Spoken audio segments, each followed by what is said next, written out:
আপনি জিজ্ঞাসা আমার এলাকার যারা রাজনীতি করে কয়জন লোকে জানতো এমপি সাহেব বেতন পায়? সারা বাংলাদেশের মানুষ জানে না। এর মানে কিভাবে আমরা অন্ধরা কাটিং কাটিং করে দিতেছে। মাত্র 3 মাস হচ্ছে 29 কোটি টাকা বরাদ্দ পাইছি। কেমনে পাইলাম?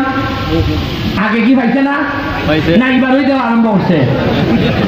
গেলা কইলাই না কেন পয়সা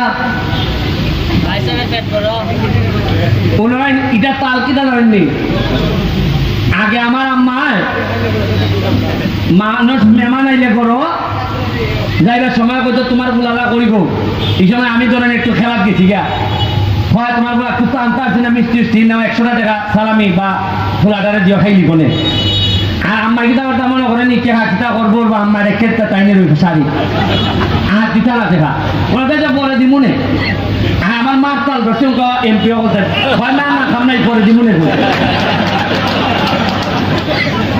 নেত্রী শেখ হাসিনা যে টেকা দে ইটা শাড়ি প্রেক্ষা কয়েক বলে দিমুনে গো লাগলে দিমুনে। কিন্তু এটা তো মা, বিপদে পড়লে মাই দেখবো। কিন্তু তুমি তো মা না গো, তুমি লাগে দুষ্ট গো। তুমি পুরা খাইবার লেগে ইচ্ছা আমার হইতো না। তুমি যাই হোক, আমি আর এমপি না থাকলো খাম চাইলে নিতেছি পয়সা। আপনারা বাকি জীবন শান্তি পাইয়া যাইবা। আর এমপি বেশি দিন তখন উচিত না। আমার 12 কেজি ওজন কমছে। মানুষে আমার আগে বলছেন এমপি লেভেলে পিজা আরাম, খালি খসি মুরগি খাওয়ান যায়। আমি দেখি খসি মুরগি মানুষের ছায়া খাওয়াই তো আমি তো সময় দিতে পারি না। এরপরেও নয় শাড়ি আইছে এইবার ঈদ প্রধানমন্ত্রী শাড়ি পাঠাইছেন।